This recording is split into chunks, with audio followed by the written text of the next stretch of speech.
కానీ నీ యొక్క కరుణ వల్ల చైతన్యము పొందింది. ఎందుకంటే భగవంతుడు దీననాథుడు, ఎవరైతే కష్టాల్లో ఉంటారో వాళ్ళను ఆయన గట్టెక్కించేందుకు వస్తారనమాట. అంత కరుణ ఉంటుంది కాబట్టి ఆ దీననాథుడు ఈ జీవికి చైతన్యాన్ని ఇచ్చారు. ఫస్ట్ లో కూడా వస్తుంది కదా, అన్ని తల్లి గర్భం ప్రతి జీవికి ఇటువంటి ఆలోచన ఉండవు. భాగ్యుడైనటువంటి భగవంతుని కరుణ కటాక్షం నోచుటువంటి, లేకుంటే పూర్వజన్మలో కర్మలు సరిగా చేసి వాళ్ళకి ఇంకా ఆ కర్మలు అయిపోక మళ్ళా జన్మ తీసుకున్నప్పుడు ఇట్లాంటి వాళ్ళకు భగవద్భక్తి తల్లి గర్భంలో నుంచి కలుస్తుంది అనమాట. అందుకని నేను ఇంకేం చేయలేను, నేను కృతజ్ఞత చేతులు జోడించి నా కృతజ్ఞతలు చెప్పుకుంటున్నాను అని చెప్తుంది అనమాట ఆ జీవి. అది మనం 18th శ్లోక చేశాం కదా నిన్న. తర్వాత 19th లో కూడా ఏంటి అంటే, అన్ని దేహాల్లో ఉండే జీవుడు కూడా ఆ ఆ శరీరానికి కావాల్సిన అవసరాలు చూసుకుంటారు. కానీ మానవ జన్మలో ఏంటంటే ఆ ఇంద్రియాలను నిగ్రహించి తర్వాత దాన్ని ఏ రకంగా ఉపయోగించుకోవాలని తెలిసినటువంటి స్థితిలో ఉన్నా నేను అని చెప్తున్నాడు అనమాట. కాబట్టి అటువంటి ఆలోచన, అటువంటి దేహము ఎవరి కరుణతో నాకు లభించిందో ఆ కరుణ వల్ల అతనేంటి అంతర్గతంగా బహిర్గతంగా నేను కలుగుతున్నాను. కాబట్టి అటువంటి ఆ భగవంతుడికి 19th శ్లోకంలో చెప్తారనమాట. ఇక్కడ మనకు శ్రీలా ప్రభుపాదుల వారు ఇచ్చిన ఉదాహరణ, పువ్వు రకరకాల అవస్థల్లో ఎలా పెరిగింది, పెరిగి పెరిగి పెరిగి చక్కటి సుగంధపూరితమైనటువంటి అందమైన పుష్పం, వికసిత పుష్పం ఎలా ఉంటుందో మనకు కూడా ఈ 84 లక్షల జీవరాశిలో మెల్లగా మెల్లగా పరిమాణం పెరుగుతూ పెరుగుతూ అదేంటంటే క్రమానుగత పురోగతి, అంటే హయ్యర్ సైడ్ అనమాట. అసెండింగ్ మన మనకు ఉండే ఈ సైన్స్ లో చదువుకుంటాం కదా, ఏకకణ నుంచి బహుకణ, ద్వికణ, ద్వికణ నుంచి బహుకణ, ఇవన్నీ ఏంటంటే మెల్ల మెల్ల మెల్ల మెల్లగా అభివృద్ధి చెందుతుంటాయి అనమాట. ఇవన్నీ చేస్తూ సర్వోత్కృష్టమైన మానవ జన్మకు వస్తాం. ఇదివరకు కూడా మనం ఈ టాపిక్ చెప్పుకున్న దేవతలు కూడా మానవ జన్మ తీసుకోవాలనుకుంటాడు. ఎందుకు అంటే ప్రస్తుత కాలంలో కేవలం భగవన్నామ స్మరణ ద్వారా అతి సులభంగా మనము భగవద్ధామానికి తిరిగి వెళ్ళిపోవచ్చు, భగవంతుని యొక్క దయను పొందొచ్చు. కాబట్టి ఈ జన్మ అంత అనుకూలంగా మనకు ఇచ్చిన అవకాశం అన్నమాట. అయితే ఈ ఈ ఎందుకు ఈ మానవ జన్మ కృష్ణమైనది, మళ్ళీ శిల ప్రభుపాద ఏమన్నారంటే, మనకుండే ఈ చైతన్యని, కాన్షియస్ ని మనం గుర్తించి దాన్ని ఉపయోగించి ఈ జన మరణ వలయాల నుంచి ఛేదించుకొని బయటికి వెళ్ళొచ్చు అని చెప్తున్నారు. అదే మన మిగతా జీవులకు లేనిది మనకుండే గొప్ప అడ్వాంటేజ్ అన్నమాట. మనకుండే శరీరం ఒక గొప్పతనం ఏంటంటే, మన శరీరాన్ని మనసును మనము నియంత్రణ చేయగలుగుతాము. ఆ ఎందుకు ఇప్పుడు అట్లాంటి వాళ్ళను మనము స్వాములు అని అంటాం అంటే, వాళ్ళ ఇంద్రియాల మీద స్వామిత్వం, కంట్రోల్ కలవాడు. మనం ఏంటంటే ఆ ఆ నియంత్రణ మనకు అన్ని సమయాల్లో గట్టిగా ఉండదు. ఎన్నో నిర్ణయాలు తీసుకుంటాం. న్యూ ఇయర్ వస్తుంది, న్యూ ఇయర్ వస్తే రెజల్యూషన్స్, న్యూ ఇయర్ రెజల్యూషన్ ఇది చేయాలి, అది చేయాలి, ఇది మానేయాలి. కొన్ని రోజులు చేస్తాం, మళ్ళీ మనకు ఆ నిర్ణయంలో ఇది మనం అటాయించి ఉండదు అనమాట. అంటే స్థిరంగా ఉండదు. మనకు కారణం ఏంటంటే మన మనస్సు మన నియంత్రణలో ఉండకుండా మనం మనసు నియంత్రణలో ఉండడం వల్ల ఈ రకంగా అవుతుంది అనమాట. మనకు ఆ రూప గోస్వామి కూడా ఏమన్నారంటే, మన ఇంద్రియాలన్నీ కూడా భగవంతుని కోసం ఉపయోగించాలి. దాన్ని ఏమన్నా నిర్బంధ కృష్ణ సంబంధే యుక్తం వైరాగ్యం ఉచ్యతే. భగవంతుడు అంటే భగవంతుడు ఇచ్చిన దేహాన్ని, భగవంతుడు ఇచ్చిన సదుపాయాన్ని, వీటన్నిటి కేవలం భగవంతుని అర్చించేందుకు, భగవంతుని సేవించేందుకు ఉపయోగపడితే అది యుక్త వైరాగ్యం అవుతుంది.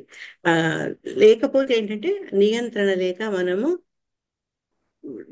వెళ్ళకూడని దారుల్లో వెళ్ళి మళ్ళీ ఈ జనన మరణ అవకాశం ఉంది.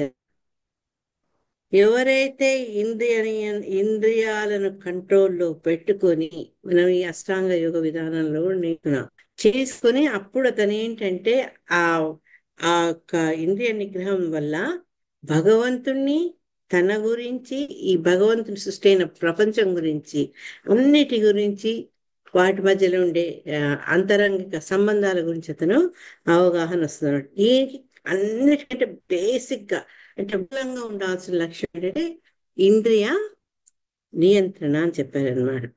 ఇక్కడ శిలా ప్రభుపాదుల వారు లాస్ట్ పేరాలో 19th శ్లోకాలో ఇంద్రియ నిగ్రహం ద్వారా ఆత్మానుభూతి పడేయవచ్చు అని, అది ఎట్లా అనేది చెప్పారట.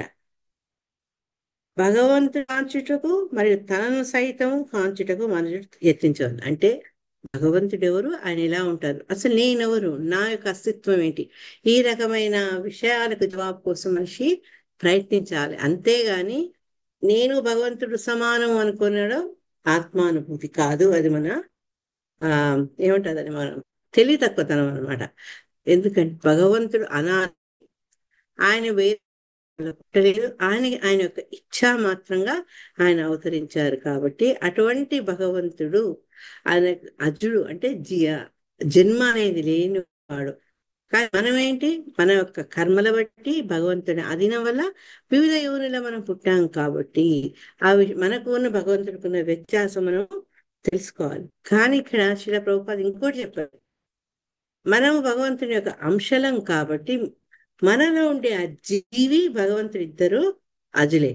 కానీ పరిమాణ రీత్యా ఆయన కొండ అయితే మనం గోరంత అనమాట. ఇది మనకు భగవంతుడికి ఉండే వ్యత్యాసం. ఎందుకని చాలా మాట చెప్తున్నారు, మనల్ని అవమానపరచడం కాదు. ఎక్కువ భగవంతుడు ఒకటే, నేను భగవంతుడు కావచ్చు అన్న భావన మనలో వృద్ధి చేసుకుంటామేమో అనే ఆ తప్పుదారి పుట్టకుండా మనకి గ్రంథాలు కానీ ఆచారాలు కానీ పదే పదే పదే మన పరిస్థితిని వాళ్ళు ఈ రకంగా తెలియజేస్తున్నారనమాట. భగవంతుడు ఆయన చెప్పినట్టు మనం ఆయన అంశలమే. కానీ ఈశ్వర పరమకృష్ణ కాక అహం సర్వస్య ప్రభు అని మళ్ళా భగవంతుడు స్వయంగా భగవద్గీతలో కూడా చెప్పారు.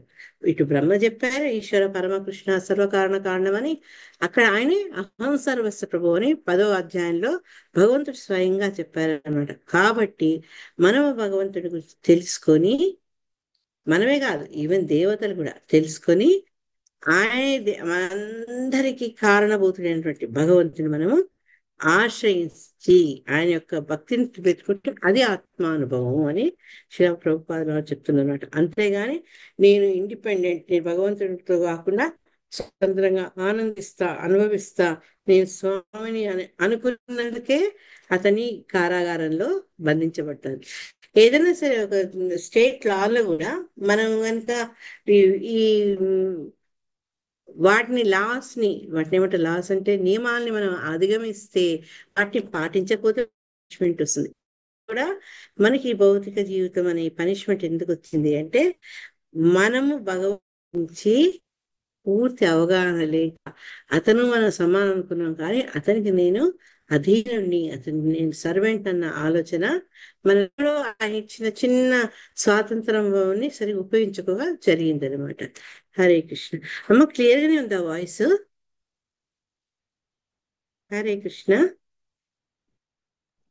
క్లియర్ గా ఉంది మాతాజీ, మాతాజీ, క్లియర్ గా ఉంది నాకు మాతాజీ. మధ్య మధ్యలో ఇంటర్నెట్ వీక్ ఒక్కో- అనే వస్తుంది మెసేజ్, అందుకని. ఒక్కోసారి ఓకే, కట్ అయిపోతుంది మాతాజీ. ఆ ఇంటర్నెట్ ఏదో ప్రాబ్లం ఉందట, చూద్దాం. హరే కృష్ణ. 21వ శ్లోకం. సోహం వసన్నపి విభో బహు దుఃఖవాసం గర్భాన నిర్జిగమిషే బహిరంధకూపే యత్రోపయాతముపసర్పతి దేవమాయా మిథ్యామతిర్యదను సంస్మృతి చక్రమేతత్. హరే కృష్ణ. హరే కృష్ణ మాతాజీ, చదవను. హరే, చదవండి. సోహం వసన్నపి విభో బహు దుఃఖవాసం గర్భాన నిర్జగమిషే బహిరంద కూపే మాతాజీ. కూపే అంధకూపం. యత్రోపయాతముపసర్పతి దేవమాయా మతిర్యదను సంస్మృతి చక్రమేతత్. కనుక హే ప్రభు, అతి ఘోరమగు స్థితి యందు జీవించుచున్నప్పటికీ తల్లి గర్భమున నీడ నేను వాంఛింపను. ఏలయన బయట నేను సంసార అంధకూపమున తిరిగి పడగలను. బయటపడినంతనే దేవమాయ ఒక్కమారుగా బంధించగా నిరంతర జన్మ మృత్యు వలయమునకు ఆరంభమగు మిథ్యాహంకారము మొదలు కాగలదు. Hare Krishna Mataji. Thank you Mataji. Thanks అమ్మా. సో ఇప్పుడు జీవి ఏమంటుంది, ఇంకా ఈ జీవి ప్రార్థన ఇంకా కంటిన్యూ అవుతున్నాయి అనమాట. నేను తల్లి గర్భంలో ఉండి అతి కష్టమైనటువంటి పరిస్థితిని ఎదుర్కొంటున్నా, అయినప్పటికీ కూడా నేను ఇక్కడే ఉంటాను అంటుంది. ఎందుకంటే ఒకసారి బయటికి వస్తే నేను ఈ సంసారం అనే అగాధమైనటువంటి బావిలో, అందకూపం అంటే ఎక్కడైతే నీళ్లుండవు, పూర్తి చీకటి ఉంటుంది, అటువంటి ప్రదేశంలో నేను పడిపోతాను అని చెప్తున్నాను. అది నాకు ఇష్టం లేదు, నేను దాన్ని కోరుకోను. ఆ అందుకని నేను తల్లి దేహంలోనే ఉంటా. ఎప్పుడైతే నేను గర్భం నుంచి బయటకు వచ్చేస్తానో ఒక్కసారి మాయ నన్ను కప్పేసేస్తుంది. ఆ మాయ కప్పడం వల్ల ఏమైతుంది, నేను జన్మ మృత్యు వలయానికి ఏదైతే కారణం అవుతుందో ఆ మిథ్యాహంకారాన్ని నేను నాలో మొదలవుతుంది. మిథ్యాహంకారం అంటే నేను, నాది, నా వాళ్ళు, ఇటువంటి భావనలు అన్నమాట. అటువంటి భావనలు ఉండడం మిథ్యాహంకారం. ఆ అహంకారం మంచిది. అహంకారం అంటే నేను భగవంతుని, ఇప్పుడు ఇంగ్లీష్ చెప్తారు కదా, ego and false ego. Ego అంటే ఏంటంటే నేను భగవంతుని సేవకుడిని, భగవంతుడు నా ప్రభువు అన్న జ్ఞానం, భావన, అది కరెక్ట్. కానీ నేను, నాది అని అనుకుంటాం కదా, అది మనకు ఈ జన్మ మృత్యు జరా వ్యాధి ఈ బోన్ లో బాగా బంధించి పెడుతుంది అనమాట. ఈ అంధకూపం గురించి శ్రీమద్ భాగవతంలో మనం 1-2 చాప్టర్స్ లో, 1-2 క్యాంటోస్ లో వస్తుంది, 4th క్యాంటోలో వస్తుంది, 6th క్యాంటోలో వస్తుంది. ముఖ్యంగా 7th క్యాంటో అంటే ఆ ప్రహ్లాదుడు చెప్పిన ఒక శ్లోకంలో కూడా ఈ అంధకూపం గురించి ఒక మంచి ప్రస్తావన వస్తుంది. అది 7:5:5. ఓకే, అది మనం చాలాసార్లు విన్నాం, ఆచార్యులు ఎక్కువ కోట్ చేస్తారు ఆ శ్లోకాన్ని. శ్రీ ప్రహ్లాద వాచ తత్సాధు మన్యే అసురవర్య దేహినాం సదా సముద్విగ్న ధియాం అసత్గ్రహాత్ హిత్వాత్మపాతం గృహం అంధకూపం వనం గతో యత్ ధరిం ఆశ్రయేత. ఇక్కడ ప్రహ్లాదుడు తండ్రి చెప్తాడు, ఎందుకయ్యా నీ ఈ ఇటువంటి చోట నీ సమయాన్ని, నీ శక్తిని వృధా చేసుకుంటావు, తపస్సుకు పోయి చక్కగా భగవంతుని ధ్యానించు అని చెప్తాడనమాట. మహారాజు ఏం చెప్తాడంటే, నువ్వు అసురోత్తమ, ఇది రాక్షసులందరికీ నువ్వు రాజువి, నేను నా యొక్క ఆ శిక్షా గురువులు, దీక్షా గురువులు అయినటువంటి ఈ నారదుడి ద్వారా నేనే నేర్చుకున్నాను. అంటే ఎవరైనా సరే ఈ తాత్కాలిక దేహాన్ని పొందినప్పుడు, ఈ తాత్కాలికమైన అంటే ఈ దేహంతో పాటు వచ్చిన బంధాలు ఉంటాయి కదా, అవన్నిటితో ఏమవుతుందంటే మనలో ఆ చింతనలు ఎక్కువైపోతాయి అనమాట. చింతనలు ఎక్కువైపోయి నాది, నా వాళ్ళు, అయ్యో నేను లేకపోతే ఎట్లా, ఇది తాపత్రయాలు ఉంటాయి కదా, వీటన్నిటి మూలంగా అతను ఎక్కడ ఉంటాడంటే ఈ అంధకూపంలో ఉంటాడు. సంసారం అనే అంధకూపంలో ఉంటాడు. ఎక్కడైతే నీళ్లు వెలుతురు ఏం ఉండక కేవలం బాధలే. మనము నిజంగా ఒక్కసారి ఫిలసాఫికల్ గా ఆలోచించి చూస్తే, మనకు జీవితం జన్మ నుంచి మొదలు పెడితే మన మృత్యువు దాకా ఏదో ఏదో ఏదో రకమైనటువంటి బాధలే ఉంటాయి. ముందు పెళ్లి కాలేదని, పెళ్లి నాకు సంతానం కలగలేదు, సంతానం కలిగినాక సంతానం ఆరోగ్యం కలిగింది, మళ్ళా కొన్నాళ్ళ వాళ్ళు పైకి రావాలని, మళ్ళా పైన మళ్ళా వాడు పిల్లలు పుట్టలేదు అని, పిల్లలు పుట్టాక మళ్ళా వాళ్ళు సరిగ్గా ఉన్నారా లేదా, ఈ రకంగా మన తాపత్రయాలు నెవర్ ఎండింగ్ అనమాట. మన ఆ రోజు మాతాజీ కథ చెప్పింది కదా, నారదుడి ఫ్రెండ్. అట్లా మనకు వీటిని వదిలించుకొని వెళ్ళాలని ఉండదు అనమాట. అదొక పెద్ద ధారావాహికంగా నడిచిపోతుంటుంది. ఎవరైతే దీని నుంచి బయటపడాలనుకుంటారో, ఈ అంధకూపంలో పడద్దు, అందులో అవస్థపడద్దు అనుకున్న వాళ్ళు ఇంటిని వదిలిపెట్టి, అదే చెప్తున్నాడు, నువ్వు వనానికి పోయి తపస్సు చేయి అని చెప్తున్నాడు ప్రహ్లాదుడు హిరణ్యకశిపుడికి. One should go to Brindavan అంటే ఫారెస్ట్ లో కూడా ఎక్కడికట, మనము ఎక్కడైతే స్వామి చరిస్తూ ఇప్పటికీ ఆయన వదలకుండా ఉంటారే ఆ ప్రదేశం బృందావనానికి వెళ్తూ కృష్ణ చైతన్యంలో గనక ఉంటే, భగవంతుని యొక్క శరణు తీసుకుంటే ఈ అంధకూపం నుంచి బయటికి వస్తాను. లేకపోతే అక్కడే పడుతూ లేస్తూ దాన్నే స్వర్గం అనుకుంటాం. స్వర్గం నరకం అన్నిటిని అక్కడే చవిస్తాం అనమాట. ఇక్కడ శిల ప్రభుపాదుల వారు ఏమన్నారంటే, తల్లి గర్భంలో ఉన్నంత మటుకు శిశువు ఎలా ఉంటుంది, అస్థిరమగు ఘోరమైన స్థితిలో నిల్చుంటుంది. చెప్పాం కదా, మన వాయువుల ద్వారా కదులుతుంది, తర్వాత క్రిమి కీటకాలు పుడతాయి, తల్లి తినే నానా రకాలైన ఆహారాలకు ఈ జీవి దేహం తాపత్రయపడుతుంది. ఇవన్నీ అయినా కూడా ఏంటి అంటే, అంత కష్టంలో ఆ జీవికి ఉన్న ఒక గొప్ప సదుపాయం ఏంటంటే, భగవంతుణ్ణి తలుచుకొని మళ్ళా ఏ బంధాన్ని ఏ ఏ మనకు భగవంతుడికి ఉండే ఆ బంధాన్ని మర్చిపోయామో మళ్ళా దాన్ని పునరుద్ధరించుకొని, నేను జీవిని, నేను సేవకుని, నువ్వు నా స్వామి, ఆ రకమైనటువంటి అవగాహనతో భగవంతుణ్ణి విడుదల కోసం ప్రార్థిస్తుంది. కానీ ఏంటంటే, ఎప్పుడైతే నేను బయటికి వచ్చానో అప్పుడు ఈ మాయ నన్ను బలంగా పట్టేసేసి, ఇంతసేపు నేను ఆత్మను, నేను నా దేహం కాదనుకున్నాము జీవుడు ఒక్కసారి నాది దేహము అనుకుంటాడు. ఎందుకంటే అది మాయ కారణంగా అని చెప్తున్నారు అనమాట. ఈ దేహభావనలు ఎందుకున్నాయంటే, భగవంతుని యొక్క బహిరంగ శక్తి అయిన మాయాదేవి ప్రభావం వల్ల. అది ఎప్పుడు వస్తుంది, ఎప్పుడు స్టార్ట్ అవుతుందంటే, ఎప్పుడైతే భూమి మీద పడతామో అప్పటి నుంచి జీవిలో అది స్టార్ట్ అవుతుంది. నేను దేహాన్ని, నా తల్లి తండ్రులు, వీళ్ళు నా బంధువులు, ఇది నా రాష్ట్రము, ఇది నా రాజ్యము, ఇది నా దేశం, ఈ రకమైనటువంటి భావనలన్నీ కూడా ఆ మిథ్యాహంకారంతో ఎప్పుడైతే ఈ భూమి మీదకి వస్తుందో తల్లి గర్భం నుంచి, అప్పుడు ఒక రకమైన భ్రాంతిలో పడిపోతుంది అనమాట. అప్పుడు మనం నేను దేవుని యొక్క అంశను, దివ్యాత్మను, అవన్నీ మర్చిపోతుంది అనమాట. మర్చిపోయి ఈ రకమైన అవస్థలకు లోనవుతుంది. కానీ వైరాగ్యం అంటే ఏంటంటే, నేను దేహం కాదు, నేను ఆత్మని ఎవరైతే తెలుసుకుంటారో అది నిజమైన జ్ఞానం అని శిలా ప్రభుపాదుల వారు మనకు చెప్తున్నారు. ఎప్పుడైతే నిజమైన జ్ఞానం అనేది ఉంటుందో దానివల్ల ఆటోమేటిక్గా మనలో వైరాగ్యం, నాది, నా వాళ్ళు, నేను అన్న భావన నుంచి బయటపడతాం అనమాట. పడి ఈ దేహం మీద ఉండే మోహాన్ని మనం త్యాగం చేయగలుగుతాం. అటువంటి స్థితి మనకు ఏర్పడుతుంది మనకు ఎప్పుడైతే ఆత్మజ్ఞానం కలుగుతుందో. కానీ ప్రాబ్లం ఏంటంటే, మాయాదేవి ప్రభావం వల్ల జీవుడు అన్నిటినీ అన్ని రోజులు అంతసేపు తల్లి గర్భంలో ఇన్ని ముచ్చట్లు చెప్పాడు, ఇన్ని ప్రేయర్స్ చేశాడా, బయటికి రాగానే మాయ వల్ల అన్నీ మర్చిపోతాడనమాట. అందుకని తెలుసు, నేను బయటికి పోతే నాకుండే ముప్పేదో నాకు తెలుసు, అందుకని నన్ను ఇక్కడే ఉంచేసి అని శిశువు ప్రార్థిస్తాడనమాట.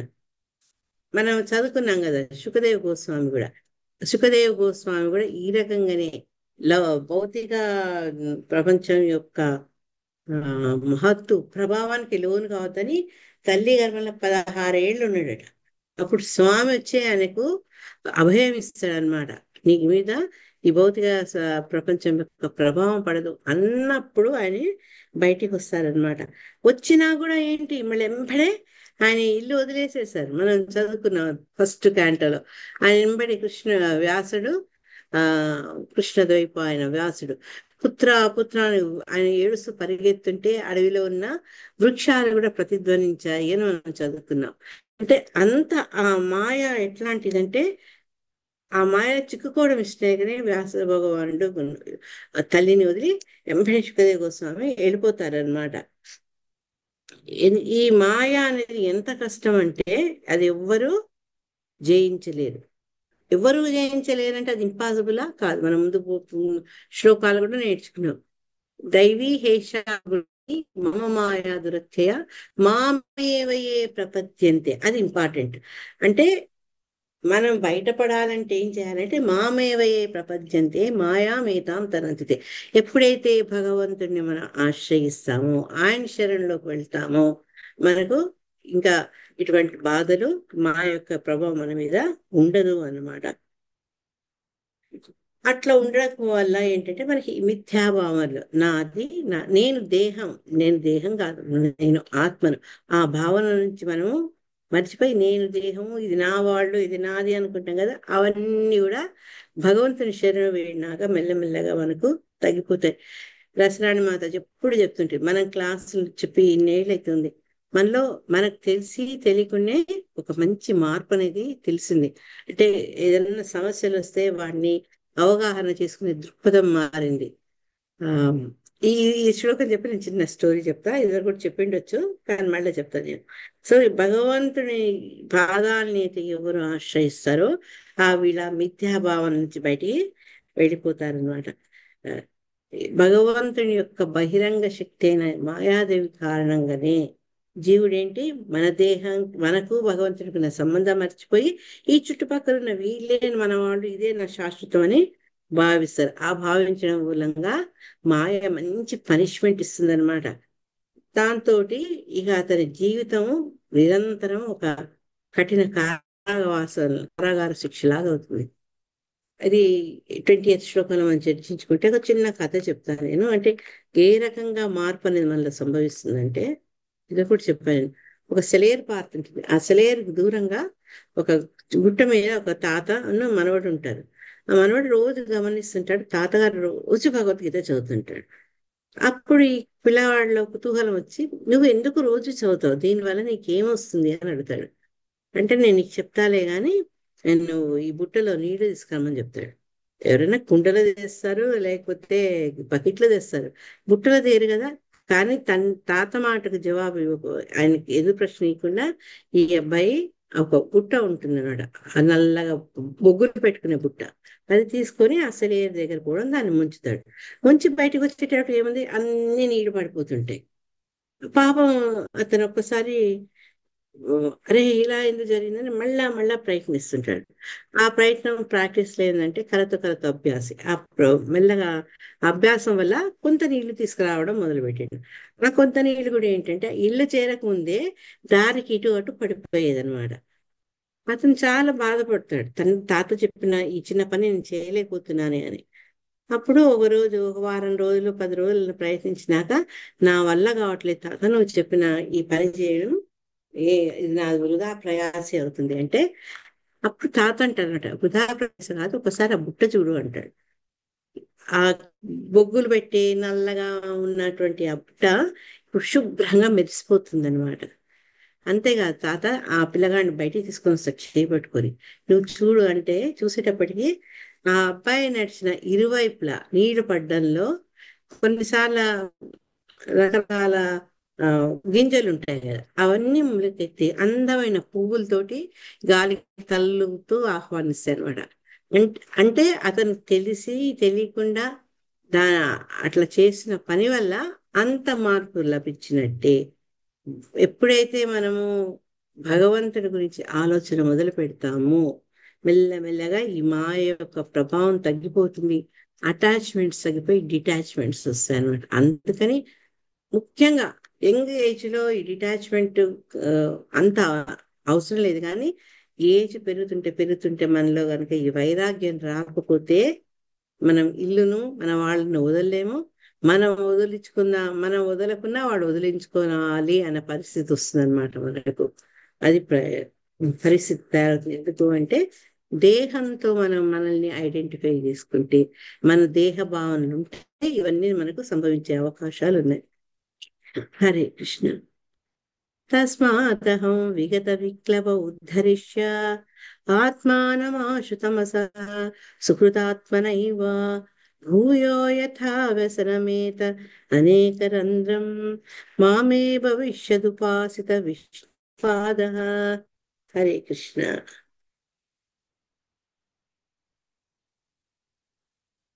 21 అమ్మా. హరే కృష్ణ మాతాజీ. హరే కృష్ణ, చదవండి. తస్మాదహం విగత విక్లవ ఉద్ధరిష్య ఆత్మానమాసు తమసః సుకృతాత్మనైవ భూయో యథా వ్యసనమేతదనేకరంధ్రం మామేవ భవిష్యదుపాసిత విష్ణుపాదః. హరే కృష్ణ. కనుక ఇక ఏమాత్రము కలత చెందక నా మిత్రుడగు విశుద్ధ చైతన్యం యొక్క సహాయముచే అజ్ఞానాంధకారం నుండి నన్ను నేను ఉద్ధరించుకుందును. విష్ణు భగవానుని పాదపద్మములను చిత్తమునందు నిలుపుకొనుట ద్వారా పలువురు తల్లుల గర్భమునందు పడకుండగా జనన మరణ చక్రమును పడకుండగా రక్షింపబడుదును. హరే కృష్ణ మాతాజీ. హరే కృష్ణ. ఇక్కడ చూడండి ఏమంటున్నారు, పలువురు తల్లుల గర్భమునందు పడకుండా, అంటే ఒక్కటే జన్మ కాదు, అనేక అనేక అనేక జన్మాలు అనేక యోనుల్లో మారాల్సి వస్తుంది. దీనికి చక్కటి ఉదాహరణ మనము 6వ అధ్యాయంలో ఆ, చిత్ర చిత్ర ఆయన పేరేంటమ్మా, చిత్ర సిక్స్త్ క్యాంటోలో వస్తుంది. అతని తర్వాత వృత్రాసుడు వెళ్తాడు. చిత్రాంగుడు చిత్రకేతు చిత్రకేతు మహారాజ్ చిత్రకేతు. చిత్రకేతు అతనికి 1 మిలియన్ భార్యలు ఉంటారు. అతను మొత్తం ఈ సర్వ సామ్రాజ్యానికి అతను అధిపతి. చాలా వీరుడు, యశస్సు కలవాడు, సౌందర్యం కలవాడు, తర్వాత అంతమంది అందమైన భార్యలు కలవాడు. కానీ అతను ఎప్పుడు ఏడుస్తుంటాడు, ఎందుకంటే తన తర్వాత ఎవరు వారసుడు ఉండడు దానికోసం. ఆ రాజ్యాన్ని పాలించేందుకు తన వారసుడు ఉండడు. అందుకని ఎప్పుడు దుఃఖిస్తుంటాడు. ఒకసారి ఒక ముని కలుస్తాడనమాట. అతనికి కలిసి అతని దుఃఖ కారణం అంటే, నాకు ఇది కారణము, నాకు వారసుడు లేడు, నా తర్వాత రాజ్యాన్ని భారం తీసుకున్నవాడు ఎవరు లేరు అంటే, అప్పుడు అతను ముందు నచ్చ చెప్తాడు అనమాట. చాలా ఫిలాసఫీ చెప్తాడు. చెప్పినా కూడా ఇతను వినే పరిస్థితిలో ఉండడు అనమాట. సరే, ఇంత కష్టంలో ఉన్నాడు కదా అని ఆయన్ని పరదుఃఖతుకులు కదా వైష్ణవులు, అందుకని అతనికి ఒక ప్రసాదం ఇచ్చి ఇది నీ భార్యకు ఇవ్వమని చెప్తాడు. అంతమంది 1 మిలియన్ భార్యల్లో పట్టమహిషైన భార్యకు ఇతను ఆ ప్రసాదాన్ని ఇస్తాడు. ఇవ్వడము, ఆమె భక్తిగా స్వీకరించడము, ఆ తర్వాత కొన్నాళ్ళకు గర్భవతి అవుతుంది. అయితే ఇతను చెప్తారనమాట, హర్షశోక అని సంతానం వస్తుంది నీకు అని.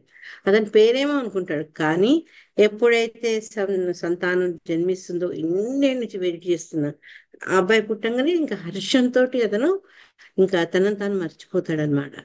మర్చిపోయి ఇంకా మిగతా భార్యల్ని చూసుకోకుండా, తనకెవరైతే ఈ సంతానాన్ని ఇచ్చారో ఆ భార్యను, తన మగ సంతానాన్ని చూసి మురిసిపోతూ అందరిని అలక్ష్యం చేస్తారనమాట.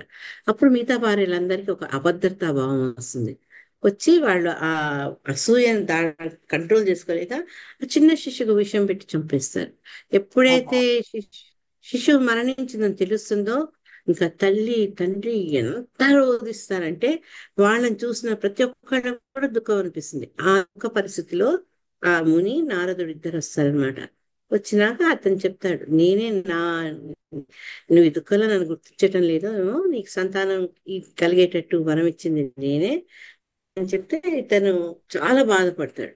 అప్పుడు వీళ్ళు ఏం చేస్తారంటే, అది మృతజీవికి మళ్ళా ప్రాణం పోస్తారనమాట. పోయంగానే ఆ లేచి కూర్చుంటే వీళ్ళు చెప్తారు, మీ తండ్రి చాలా దుఃఖంలో ఉన్నాడు, అతని దగ్గరికి వెళ్ళాడు. అప్పుడు ఆ ఎవరైతే లేస్తాడో ఆ బాబు అంటాడు, ఏ జన్మలో తండ్రి, నాకు ఎన్నో జన్మలు తీసుకున్నాను ఇప్పటికి నేను, నాకు ఏ జన్మలో ఇతని తండ్రి అని చెప్పి అతను మళ్ళా మరణావస్థకి వెళ్ళిపోతాడు అనమాట. అప్పుడు ఈ చిత్రకేతు తెలుస్తుంది, జ్ఞానోదయం కలుగుతుంది. ఆ తర్వాత అతను భగవంతుడి యొక్క ఆదేశాలను పాటించి, తర్వాత సంకర్షుని ప్రే చేసి, తర్వాత నెక్స్ట్ జన్మలో అతను త్రాసుడు అవుతాడు అనమాట. అతను భగవంతుడిని వెళ్ళడము, కైలాసానికి వెళ్ళడము, పార్వతీదేవి శివుని ఒళ్ళో కూర్చుంటే అపహాస్యం చేయడం, ఇవన్నీ జరుగుతాయి తర్వాత. కానీ అతనికి ఏంటంటే, ఇక్కడ మనకు రిలేటెడ్ ఏంటంటే, ఆ జీవి ఇచ్చిన జవాబు, నాకు ఏ జన్మలో నువ్వు తండ్రివి అని. అట్లా ఇక్కడ కూడా జీవి ఏమంటే, పలువురు తల్లుల గర్భమునందు పడకుండా, అది మానవ గర్భమే కావచ్చు, జంతువులే కావచ్చు, ఏదైనా కావచ్చు, కానీ ఈ జనన మరణ వలయం నుంచి నేను రాకుండా నువ్వు నన్ను రక్షించవాలి. ఎందుకు రక్షించాలి, ఎప్పుడు రక్షించగలవు అంటే, నేను ఇంకా ఇటువంటి పరిస్థితులకు ఎటువంటి కలత పొందకుండా, నా మిత్రుడు అంటే మిత్రుడు అనేవాడు సన్మార్గంలో నడిపించాలి. అటువంటి నా మిత్రుడైన విశుద్ధ చైతన్యం, ఆ కాన్షియస్నెస్, ప్యూర్ కాన్షియస్నెస్ కారణం వల్ల, దాని సహాయంతో నేను ఈ అజ్ఞానం అనే అంధకారం నుంచి నేను రక్షించుకోగలను, ఉద్ధరించుకోగలను. అంటే ఏది ఇతని అజ్ఞాన అంధకారం నుంచి బయటపడజేస్తుంది అంటే, అతని యొక్క pure consciousness, pure Krishna consciousness అతని అంధకారం నుంచి, అజ్ఞానం అనే అంధకారం నుంచి బయటపడేస్తుంది. ఆ బయటపడేసినప్పుడు భగవంతుడి పాదాన్ని ఎప్పుడూ ధ్యానించడం వల్ల నీకు అనేక తల్లుల గర్భం నుంచి మళ్ళీ ప్రయాణం చేయాల్సిన అవసరం నాకు ఉండదు అని ఇక్కడ చెప్తున్నారు అనమాట. నాకు ఈ చదవగానే మన ఆదిశంకర వారు చెప్పిన దాంట్లో భజ గోవిందం భజ గోవిందం గోవిందం భజ మోహ నెక్స్ట్ ఇది ఆ మాతాజీ ఎవరికైనా ఆ శ్లోక గుర్తుందా? పునరపి జననం పునరపి మరణం. అది ఏదో తెలియదు నాకు. అది అంటే ఇట్లా జన్మిస్తుంటా మళ్ళా మరణిస్తూ కూడా వివిధ మతే అని అంటారు కదా మాతాజీ. కూడా భజ మతే ఉంది. గోవిందం అక్కడ మధ్యలో ఒక లైన్ ఉందమ్మా. ఆ లైన్ కావాలి నాకు. Anyways, ఈ రకంగా జనన మరణాల వలయంలో చిక్కుకొని ఈ గర్భంలో ఆ తల్లి గర్భంలో ఈ తల్లి గర్భంలో పడి నేను నానా యాతనలు పొందుతున్నాను. అందుకని నేను ఆ సంసారే బహు దుఃఖారే అని వస్తుంది మాతాజీ. అది నాకు దొరకట్లేదు. సంసారం బహు నేను దుఃఖారే. మళ్ళీ లాస్ట్ లో ఒకసారి చెప్తాది. ఆ రకమైనటువంటి జీవి భగవంతుని ప్రార్థించడం వల్ల ఆమె యొక్క చైతన్యాన్ని ఉపయోగించుకోవడం వల్ల ఈ స్థితి నుంచి రక్షించబడుతుంది. శిలా ప్రభుపాదుల వారు ఏమన్నారంటే జీవి ఎప్పుడైతే ఈ జైగోట్ అంటే తల్లిదండ్రుల అండవీర్యం కలుస్తుందో అప్పటి నుంచి మొదలైతాయట క్లేశాలు. అంటే ప్రాబ్లమ్స్ స్టార్టెడ్. అది తల్లి గర్భంలో ఉన్నప్పుడు ఉంటాయి, బయటికి వచ్చినా కూడా అవి కంటిన్యూ అవుతాయి. కంటిన్యూ కాదు, దేహంతో పాటు మనకుండే సమస్యలు కూడా పెరుగుతాయి అన్నమాట. ఆ పెరిగి ఎప్పటికి కష్టాలు ముగిస్తాయో, మనకి చింతలు ఎప్పుడు పోతాయో మనకు తెలియదు అనమాట. అది ఎందుకు అంటే కొన్నిసార్లు ఈ దేహం చివరి దాకా మన వెంబడే ఉండి మళ్ళా ఆ దేహాన్ని వదిలినప్పుడు కూడా అయిపోవడం. అంటే ఆ స్టోరీకి ద ఎండ్ లేదు. అది మనకి శిలా ప్రభుపాదుల వారు మనం బాగుంది చేస్తున్నారు అనమాట. దేహంలో ఎట్లయితే మార్పు అనేది ప్రతి క్షణం సహజంగా జరుగుతుందో అప్పుడు ఆ మనం అనుకోవచ్చు నేను ప్రోగ్రెస్ అవుతున్నా అని. అది కాదు అని చెప్తున్నారు. అంటే నేను గర్భంలో పడినటువంటి నరకయాతల నుంచి నాకు విముక్తి వచ్చింది, ఇప్పుడు సుఖంగా ఉన్నా అని ఎవ్వరూ అనుకోలేరు. ఎందుకంటే కృష్ణ భావనతో ఎవరైతే వాళ్ళను వాడు వృద్ధిపరుచుకుంటారో అప్పుడు వాళ్ళకు కావాల్సినటువంటి ఈ సుఖమయ స్థితి లభించే ఛాన్స్ ఉన్నాయన్నమాట. ఉపసాదిత విష్ణుపాద అన్నారు లాస్ట్ లైన్ లో లాస్ట్ వర్డ్. అంటే ఏంటంటే కృష్ణ భక్తి భావన యొక్క అనుభూతి. అది మనందరికీ ఆచార్యుల కృప వల్ల, లేకుంటే మనల్ని ఎవరైతే ఈ ఆ కృష్ణ భావనకు ఇంట్రడ్యూస్ చేశారో వాళ్ళ దయ వల్ల మనం కూడా కొంచెం రుచి చూసాం. ఆ కృష్ణ భావన వల్ల మనకు ఉండే ఆనందం అనేది మనం రుచి చూసాం అనమాట. కాబట్టి ఎవరైనా సరే భగవంతుని యొక్క అనుగ్రహంతో వాళ్ళలో ఉన్నటువంటి నిద్రించిన ఏమంటారు జ్ఞానాన్ని పెంచుకొని దానివల్ల బుద్ధిమంతుడై అన్య మార్గాలు తొక్కకుండా ఈ కృష్ణ భక్తి మార్గంలో వెళ్తే వాడు పర్ఫెక్ట్ అనమాట, వాళ్ళు సేఫ్ అయినా అనుకోవచ్చు. ఎందుకు అంటే భగవంతుని ఎప్పుడైతే మనం ఆశ్రయిస్తామో ఎంబడే జన్మ మృత్యు అనే ఈ వలయం నుంచి బయటపడేందుకు మనకు ఆస్కారం ఉంది, మనకు అన్ని శుభాలు కూడా కలుగుతాయి అన్నమాట. అయితే ఇక్కడ ఏం చెప్తున్నారంటే హరే కృష్ణ. హరే కృష్ణ మాతాజీ. ఇది శ్లోకం భజగోవిందంలోది. చెప్పండి. పునరపి జననం పునరపి మరణం పునరపజననీ జఠరే శయనం ఇహ సంసారే బహుదుస్తారే కృపయా పారే పాహి మురారే. ఈ అవస్థ నుంచి బయటికి పడాలంటే పాహి మురారే, ఆ మురారిని మనము శరణు కోరుకోవాలి. లేకపోతే పునరపి మరణం పునరపి జనము, మనం జీవిస్తాము మరణిస్తాం, మళ్ళా జీవిస్తాం మరణిస్తాం. అది నిరంతరం అనేక గర్భాల్లో సాగే అవకాశం ఉంటుంది. కాబట్టి ఎప్పుడైతే స్వామి పాదాలను మనం పట్టుకుంటామో ఆ స్థితి నుంచి మనకు విముక్తి లభిస్తుంది. అయితే ఇక్కడ ఏం చెప్తున్నారంటే మనం ఇక్కడ ఇప్పుడు ఎంతో సాధన సామాగ్రి, మనకి ఎంతో మంది కృష్ణ భక్తిని ప్రచారం చేస్తున్నారు, అవకాశాలు కల్పిస్తున్నారు. రేడియో ద్వారా, తర్వాత టీవీ ద్వారా, యూట్యూబ్ మాధ్యమం ద్వారా మనకి ఎంతో కృష్ణ భక్తిని పెంపొందించే ప్రయత్నాలు జరుగుతున్నాయి. కానీ తల్లి గర్భంలో మరి శిశువుకి ఏం తెలియదు, అక్కడ ఎవరు బోధించట్లేదు, పరిసరాలు కూడా అట్లా లేవు. ఎట్లా అతనికి ఈ భక్తి చేయాలన్న ఉద్దేశం కలుగుతుంది అని ఎవరైనా అడిగితే శిలా ప్రభుపాదుల వారు ఇక్కడ ఏం చెప్తున్నారంటే భగవంతుణ్ణి ఆరాధించేందుకు ఏమి సామాగ్రి ఏర్పాటు చేయాల్సిన అవసరం లేదు. ఆ? తల్లి గర్భం అందే నిల్చుండి అప్పుడు శిశువు ఎప్పుడైతే నేను తల్లి గర్భంలో ఉంటానని మాయ నుంచి తొలగించు అని అంటుంది చూడండి, అటువంటి ఆ జీవికి వేరే సదుపాయాలు ఏమీ అక్కర్లేదు, వేరే ఏర్పాట్లు ఏవి అక్కర్లేదు. మామూలుగా మనం భగవంతుని పూజిస్తే ఏంటి, మనకు ఒక ప్రశాంతమైన వాతావరణం కావాలి, తర్వాత ఎదురుగా ఒక డేటీ కావాలి, లేకుంటే ఒక ఫోటో అన్నా ఉండాలి. కానీ ఎప్పుడైతే గర్భస్థ శిశువు అటువంటి చైతన్యాన్ని పొందుతుందో వాటికి ఏం అక్కర్లేకుండా భగవంతుని తలుచుకోవచ్చు, భక్తిని సాగించవచ్చు అని చెప్తున్నారు అన్నమాట. అని చెప్తూ భగవంతుడిని ఎక్కడైనా ఆ, స- భగవంతుడి మీద ఎవరైతే ఎప్పుడూ ధ్యానిస్తారో, భగవంతుని తలుచుకుంటారో, వాళ్ళు ఎక్కడున్నా కూడా కృష్ణ భక్తి సాగిస్తారు. ఉదాహరణకు శిలా ప్రభుపాదని చూడండి. శిలా ప్రభుపాదుల వారు బృందావనంలో ఉన్నప్పుడు కృష్ణ భక్తి చేశారు, బాంబేలో ఉన్నప్పుడు అదే చేశారు, ఝాన్సీలో ఉన్నప్పుడు అదే చేశారు. ఆఖరికి అటువంటి అన్ని అన్ని దుర్లక్షణాలతో కూడుకున్నటువంటి పాశ్చాత్య దేశాల్లో వెళ్ళి కూడా ఆయన ఏం చేశారు, కృష్ణ భక్తే కొనసాగించారు. సో వాళ్ళు ఎక్కడ ఉన్నా కూడా వాళ్ళు అకృష్ణకి వాళ్ళు దూరం కారు అని చెప్తూ తల్లి గర్భంలో కూడా మహామంత్రాన్ని జపించవచ్చు, భగవన్ నామాన్ని తలుచుకోవచ్చు అని చెప్పారు అన్నమాట. అందుకని మన వాళ్ళు ఎప్పుడు ఏం చెప్తారంటే, గర్భస్థ శిశువు అదే ఎవరైనా గర్భిణి ఉంటే వాళ్ళను భగవద్గీత భాగవతం వినమంటారు, భగవత్ సంబంధమైన భజన్స్ వినమంటారు. వాయిలెన్స్ తోటి తోటి క్రైమ్ తో ఉన్నటువంటి సీరియల్స్ కాకుండా భగవంతుడికి సంబంధించినటువంటి లీలలు, ఆయనకు సంబంధించినటువంటి పాటలు, శ్లోకాలు, ఇవన్నీ వినడం వల్ల ఏంటంటే ఆ తల్లి గర్భంలో ఉండే శిశువు కూడా అనుకూలమైన వాతావరణం ఏర్పడుతుంది అని చెప్తూ తల్లి అంటే తల్లే కాదు, తల్లి గర్భస్థ శిశువు కూడా నిద్రించిన పని చేసిన తర్వాత గర్భంలో బంధించబడి లేకపోతే గర్భం నుంచి బయటికి వచ్చినాక కూడా ఎటువంటి సమయంలో అయినా హరినామ కీర్తన చేయొచ్చు. అదే చైతన్య మహాప్రభు ఏం చెప్పారు, నామనామకారి బహుదా నిజ సర్వశక్తి తత్రార్పిత నియమిత నా స్మరణీయ కాల. నేను ఈ సమయంలోనే స్మరించుకుంటా, ఈ జాగాలోనే నేను స్మరిస్తా.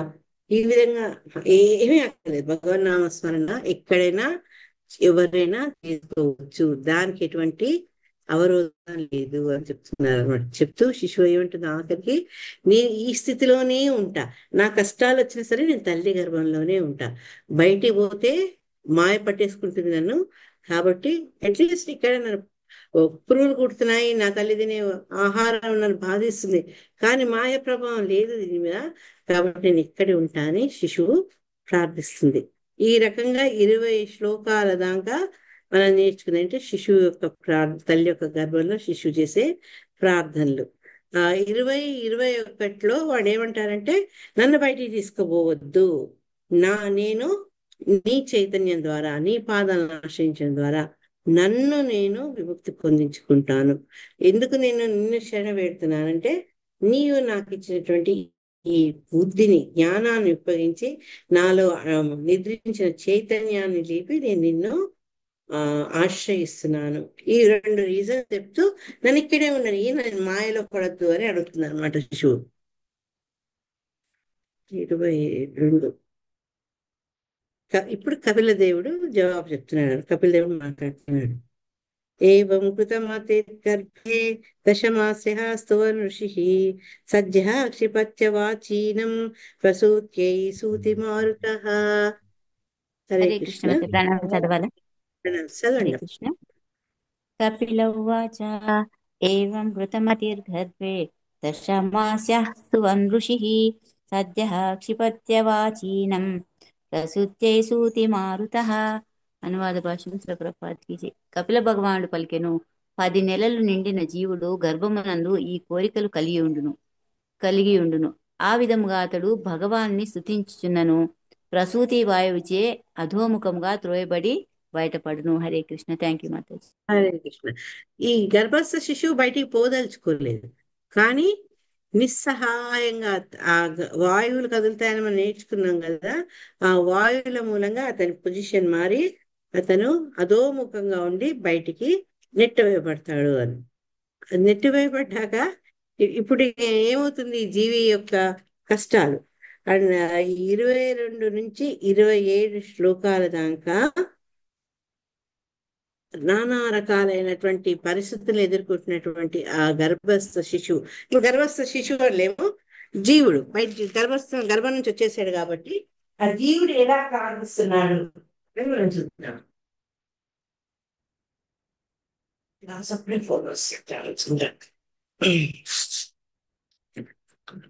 నెక్స్ట్ శ్లోక. తేనావసుష్ట సహసా కృత్వా వాక్షిర ఆతురః వినిష్క్రామతి కృచ్ఛ్రేణ నిరుచ్ఛ్వాసో హతస్మృతిః. చదవాలా మాత? అంటే చదవండి. కొంచెం పైకనరా మాతాజీ, కనబడతలేదు. మీరు జరుపుకోండి, బాగానే ఉంది ఇది స్క్రీన్ మీద.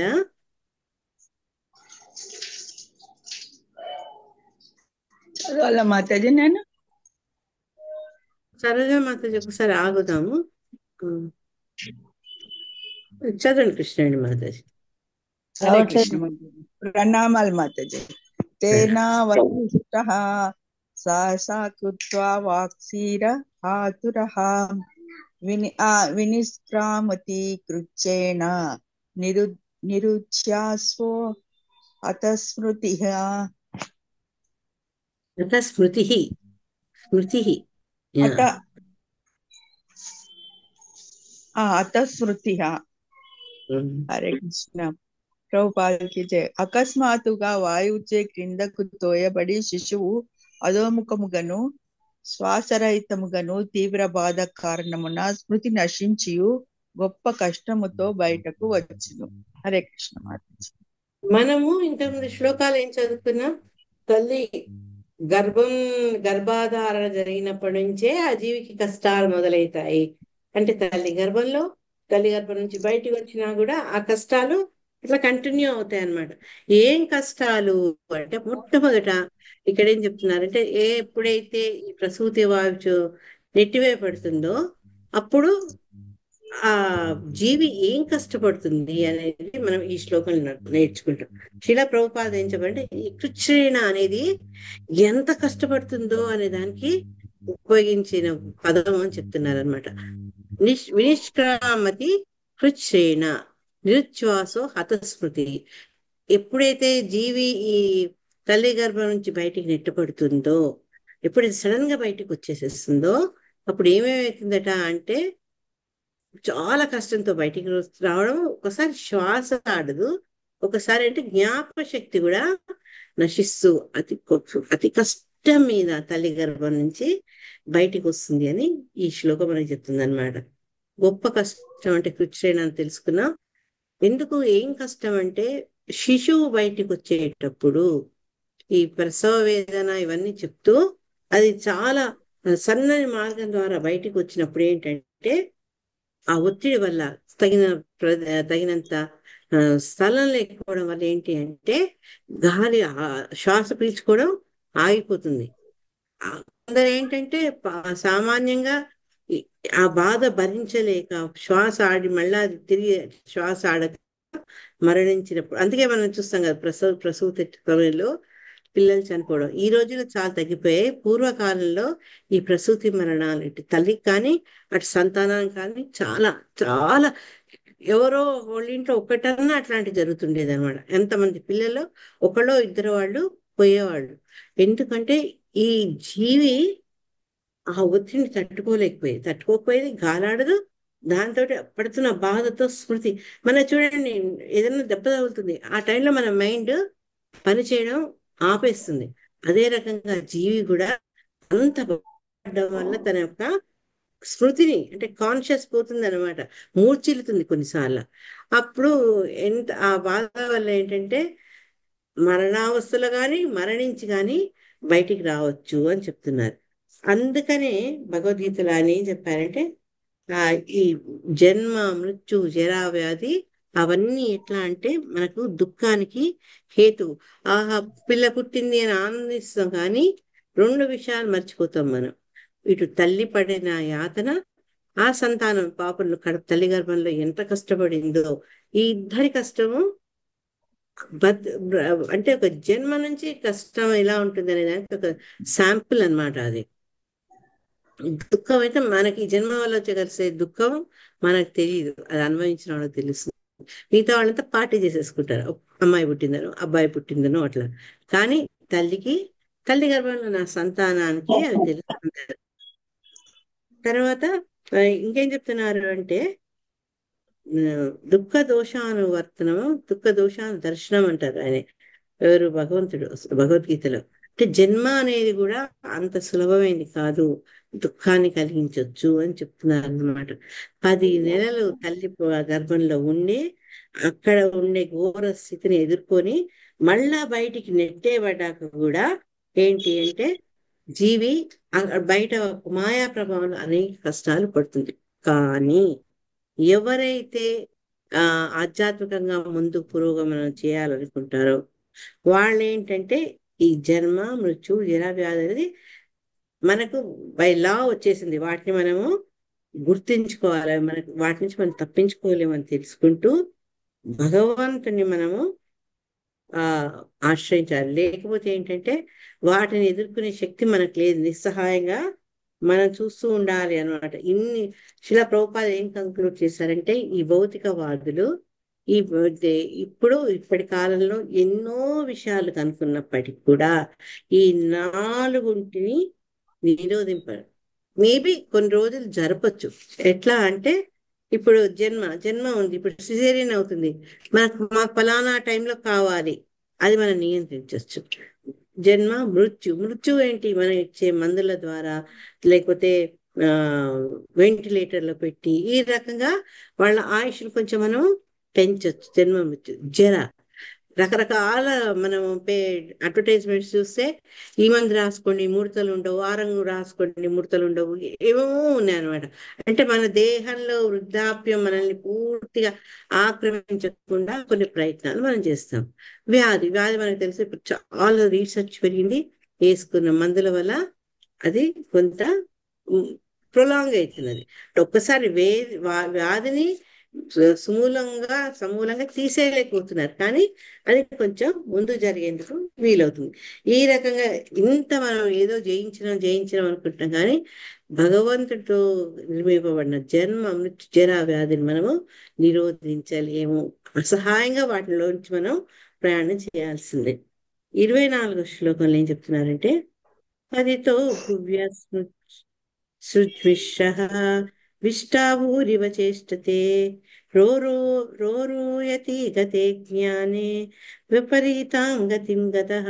సరోజన మాతాజీ అనిపిస్తోందా? హరే కృష్ణ మాతాజీ. 23వ శ్లోకంకి వెళ్ళి జరుగుతలేదు మాతాజీ, స్క్రీన్ మీద శ్లోకము జరగట్లేదా? అయ్యో మేము సతాయిస్తుంది. హరే కృష్ణ మాత, నేను చదవాలా? చదవండి సరోజన కాకపోతే సరోజ చదువుతుంది, చదవండి. Okay Mataji, thank you. శ్లోకం 24 పెట్టి తల్లి. 24 ఇది చదివేశాం కదా మాతాజీ, ఇదే చెప్పాలా? ఇప్పుడే చదువుకున్నాం కదా, చాలా కష్టపడి వస్తుంది బయటికి అని. అది అయిపోయింది మాతాజీ, నెక్స్ట్ దే. అదే కృచ్ఛ్రేణ అంటే అత్యధికమైన వచ్చింది కష్టం. మాతాజీ, వచ్చింది. Thank you Yeah. Mataji. No problem. Hare Krishna. చదువు. పతితో భువ్యసృజిష్టః విష్టః భూరీవ చేష్టతే ప్రోరూయతి గతే జ్ఞానే విపరీతాం గతిం గతః. ఆ విధంగా రక్తము మలము అంటుకొని బయటపడిన శిశువు మలమందు పుట్టిన క్రిమి వలె కదులుచుండును. తన ఉన్నతమగు జ్ఞానము నశించగా అతడు మాయా ప్రభావమున రోధించును. హరే కృష్ణ. Thank you. కృష్ణ అంటే ఎంత కఠినంగా ఉందో యథార్థం అయినప్పటికీ వీటి బట్టి చూస్తే మనకు మళ్ళా ఈ జన్మలో ఇట్లాంటి రావద్దు, మనకు బయటికి వెళ్ళిపోవాలన్న కోరిక వచ్చేటట్టుగా అంత విపులంగా చెప్తున్నారు కపిల దేవుడు. ఎప్పుడైతే శిశువు తల్లి యొక్క గర్భం నుంచి బయటికి వస్తుందో రక్తము మలమూత్రాలు అన్ని కూడా అంటుకొని ఉంటాయి. ఆ జీవి ఇంతే ఉంటుంది, పుట్టిన జీవి అది తిరుగుతుంటే కదులుతుంటే మలంలో క్రిముల్లాగా గోచరిస్తుందట. ఇంత తల్లి గర్భంలో ఉండి నేను నీ పాదాల దాసుడిని, నేను నీ యొక్క అంశను ఇది అదని ఇన్ని చెప్పిందే జీవి ఎప్పుడైతే బయటకు వచ్చేసిందో ఆ ఉన్నత జ్ఞానం హయ్యర్ కాన్షియస్ కాస్త మొత్తం మట్టు మాయమైపోతుంది. అయిపోయి ఈ మాయ ప్రభావం వల్ల ఏడుపు మొదలు పెడుతుంది. ఎందుకు ఏడుస్తుంది అనే విషయాన్ని మనకు 25 శ్లోకాల నుంచి చెప్తారనమాట. పరచందం న విదుష పుష్యమాణో జనేన సహ అనభిప్రేతమాపన్న ప్రత్యాఖ్యాతుమనీశ్వర. హరే కృష్ణ మాత చదవాలా మాతాజీ? చదవండి చదవండి. పరచన్నం న విదూష పుష్యమానో జనే సహ అనాభిప్రేతమాపన్న ప్రత్యాఖ్యాతు మనీశ్వర. గర్భం నుండి బయటకు వచ్చిన పిదప శిశువు అతని అవసరమును ఎరుగజాలని వారి రక్షణలో ఉంచబడి వారిచే పోషింపబడును. తన కొసగిన దానిని నిరాకరించి అసమర్థుడై అతడు అవాంఛిత పరిస్థితులను ఎదుర్కొను. హరే కృష్ణ మాతాజీ. హరే కృష్ణ. మాతాజీ అవన్నీ వింటుంటే మన పుట్టుక ఎందుకు అనిపిస్తుంది కదా మాతాజీ? అవును. అది చాలా చక్కగా వర్ణించారు ఈ అధ్యాయంలో. ఒక శిశువు జన్మ, శిశువు ఏమనుకుంటుంది, ఎలా బాధపడుతుంది. అయితే బయటికి కూడా శిశువు బాధలు పోలేదు. ఎందుకు అంటే బయట తల్లి గర్భంలో ఉన్న రోజులు ఏంటంటే సరే ఎటువంటి పరిస్థితులున్నా ఆహార పాలు టైంకి తల్లి తీసుకున్న వాటి బట్టి అంబికల్ కార్డ్ అంటే పేగు ద్వారా శిశువు కూడా అందేదనమాట. కాబట్టి చక్కగా ప్రకృతి మేనేజ్ చేసింది ఇవన్నీ. కానీ ఎప్పుడైతే బయటికి వచ్చేటప్పుడు వచ్చే పరిస్థితి తారుమారైందనమాట. జీవికి ఒకటి తినాలని ఉంటుంది కానీ వాళ్ళు వేరేది ఇవ్వాలని ప్రయత్నిస్తారు. ఎప్పుడైతే జీవి ఏడుస్తుంటుందో ఒకళ్ళు పాలు తాపమంటారు, ఒకళ్ళు తేనె రాస్తామంటారు.